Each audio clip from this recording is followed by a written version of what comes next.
NFL coach, player, NFL analyst, college football coach, NFL player. I mean, he did it all. Coach Herm Edwards is with me today. Coach, how are you? Thank you so much for joining me again.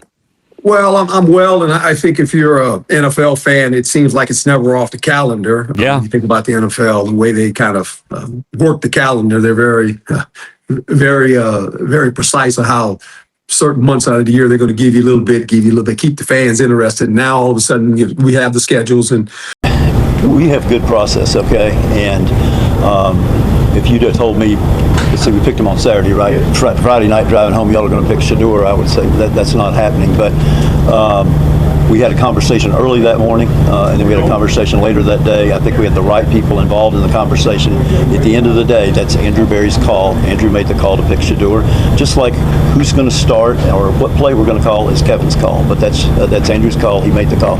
One of the dangers of judging quarterbacks based on social media clips, like when we see Shedeur throw short, which we've mostly seen, like that might be a successful play judged by the coaches. Like what he was looking at wasn't there, get rid of it, and you kind of shine through in that answer there. That's so, you know, like I said, Deshaun looks fluid. He looks healthy and fresh. He should. Yeah. For every highlight throw, and there were a handful yesterday, he's flat out missing guys. And the reason the Browns are where they are, and the reason we have to talk about maybe trading Myles Garrett or 4 wins versus 7 wins or to 27 draft is because the Deshaun Watson thing has been a grand failure. And for them to go back to it makes zero sense to me. A man who played in the NFL, coached in the NFL, scouted, analyzed, and lived inside this league for 5 decades, just said something out loud that everyone else in football is only whispering.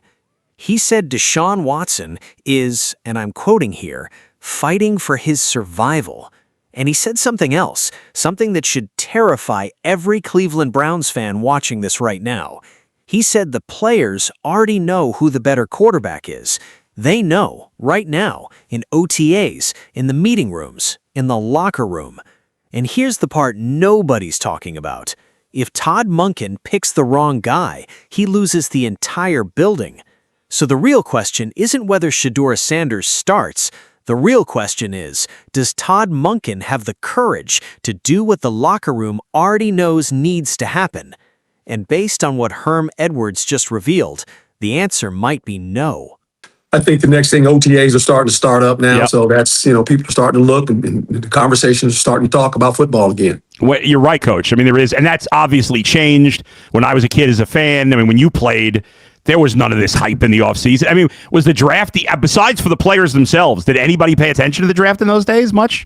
Well, players always pay attention to the draft because you wonder if they're trying to draft somebody to That's get true. better than you. So that's a good. Shedeur Sanders' career is over just like that. This is probably the most unfortunate circumstance I've ever seen. Behind Cam Ward, Shedeur Sanders is the second best quarterback in this draft class. As we know, he dropped to the 144th pick for back-end reasons and still ended up on the poverty Brown. Some sick joke, right? But he prevails. He proves why his number is retired in Colorado. And with the little bit of season he played, we were sure he was coming into the next season the starting quarterback for the Cleveland Browns. That has all changed within one practice. Todd Monken has already been trashing the Cleveland Browns offense. He's like, what did I sign up for? Lamar Jackson is Homelander compared to what I have here. But the breakthrough in OTAs, I'm just going to let you look at the stat card. Yes, they keep stats for off-season training. He's back, baby. What kind of luck is it that as soon as you get the starting job for your team, you fight through 2 quarterbacks and Texan Deshaun Watson comes back? Texas Deshaun Watson is taking anyone's job besides Joe Burrow, Dak Prescott, and Patrick Mahomes. You combo that up with the fact that the Cleveland Browns want to start Deshaun Watson to either trade him or have a starting quarterback. Shedeur Sanders might be cooked. And the way the NFL works, especially for quarterbacks, he may not get another real opportunity again. What, maybe Aaron Rodgers retires and he goes to the Pittsburgh Steelers? That has Justin Fields written all over it. And I don't see a team wanting all that attention going to their backup quarterback. This might actually be a case of a future Hall of Famer being wasted.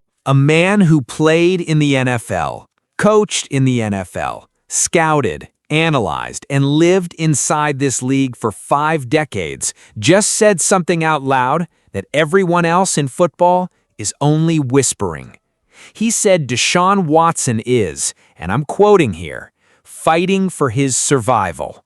And he said something else, something that should terrify every Cleveland Browns fan watching this right now. He said the players already know who the better quarterback is. They know right now, in OTAs, in the meeting rooms, in the locker room. And here's the part nobody's talking about. If Todd Monken picks the wrong guy, he loses the entire building. So the real question isn't whether Shedeur Sanders starts. The real question is, does Todd Monken have the courage to do what the locker room already knows needs to happen? And based on what Herm Edwards just revealed, the answer might be no. Well, then with everything surrounding Shedeur Sanders last year, right now, at least publicly, Coach Todd Monken is saying it's a competition between the two. What do you think about this competition? Do you believe Deshaun Watson still has gas left in the tank? And how good do you think Shedeur Sanders is? Well, I've known Shedeur since he was little. Obviously, I know his dad. Both these guys have talent. Pay attention to the language here, because the way Herm Edwards chose his words tells you everything. He didn't say Deshaun Watson is competing. He didn't say Watson is turning the corner. He said deliberately and specifically that Watson is getting one more bite at the apple. That's not confidence language. That's eulogy language. And here's what's interesting. When asked directly about Shedeur Sanders' ceiling, Herm didn't sell you a dream. He said, "I don't know," 3 times. But that's not pessimism. That's something far more revealing. Because Herm Edwards also invoked Peyton Manning, a Hall of Famer who threw 28 interceptions as a rookie. His point wasn't that Shedeur will struggle. His point was that struggle is the curriculum. You don't learn this game sitting in a baseball hat on the sideline. You learn it by getting hit, making mistakes, and growing in real time. And then he said something that should be playing on a loop in Todd Monken's office right now. He said, "You can't trick the players." Think about what that means. The moment Cleveland's roster walks into training camp, the moment they line up next to both quarterbacks in practice, they're already running their own evaluation. The veterans, the receivers, the offensive line, they're watching every throw, every read, every reaction under pressure. The coaching staff doesn't decide who QB1 is. Not really. The locker room does. And if Monken ignores what the locker room already knows, that's where franchises fall apart. Do not get hurt. Yeah. You cannot get hurt. You have to be available. You just have to be. Your career is in the balance right now, in my opinion. Looking from afar, right? Shedeur, young quarterback, is he the future? I don't know that. I don't know, but we don't know until they play, right? So you never. I look at Johnny Manziel, Right. and Here's where it gets deeper than football. Herm Edwards has worn every hat in this league: player, scout, assistant, head coach. And he says without hesitation, the most important hat he ever wore was the player's hat, because it gave him something most coaches never have: the ability to feel what the locker room feels. And what the locker room feels right now in Cleveland: uncertainty, anticipation, and something else. A quiet test of leadership that Todd Monken doesn't even know he's already taking. Here's the psychology at play. You have 2 quarterbacks. One is a veteran fighting to reclaim something he may have already lost. The other is a young player the franchise just invested its future in. Every single day that Deshaun Watson is handed the first-team reps, every single day that Shedeur Sanders watches from the sideline, the players are drawing conclusions. Not about the quarterbacks, about the coach. Is he playing politics? Is he protecting a legacy investment? Or is he doing the hardest thing a head coach can do, making the uncomfortable call that serves the team's actual future? Herm told a story from his time with the Jets. He inherited Vinny Testaverde, knew Chad Pennington was waiting, and played Vinny because Vinny genuinely gave them the best chance to win. But when the moment came, 2-5 mid-season, needing a spark, he made the switch and told the team, "This is Chad's turn." The locker room already knew. Herm just had the courage to say it out loud. That's the test Todd Monken is walking into, and the players will remember how he handles it. Now here's where you need to start reading between the lines. When an NFL organization says publicly it's a competition, that statement is almost never about the competition. It's about protecting the organization from the psychological fallout of a massive financial decision that didn't work out. Think about it. You paid Deshaun Watson $230 million guaranteed. You can't publicly admit before a single snap of preseason football that the rookie you just drafted is already your starter. The optics would be catastrophic. The narrative would be uncontrollable. So you say competition. You let the process play out publicly. You manage the story. But here's what Herm Edwards revealed that the Browns' press releases never will. The internal calculation is already done. The question is just when Cleveland finds the nerve to announce what everyone in that building already knows. Herm was direct about this. He doesn't see why a first-round quarterback, the heir apparent, the franchise investment, should be sitting behind a player who will almost certainly not be on this team next year. What does Kirk Cousins get in this conversation? Herm's answer on the Raiders applies perfectly to Cleveland. He said, if you draft a left tackle in the first round, he's starting. Draft a wide receiver in the first round, he's starting. Why does that logic evaporate the moment the position is quarterback? And he went further. He said if you're worried a young quarterback can't handle the pressure and mistakes, you drafted the wrong guy. You don't protect a player from the experience he needs to grow. You tell your defense, he's going to make mistakes, just hold him to 3, we're good. And you build together. That's not recklessness. That's how franchises are built. Let's zoom all the way out. Because this isn't just about one quarterback battle in one city. The AFC North is a division in flux. Herm was clear. Baltimore just bet everything on Lamar Jackson, and if it doesn't work, Lamar is the next to go.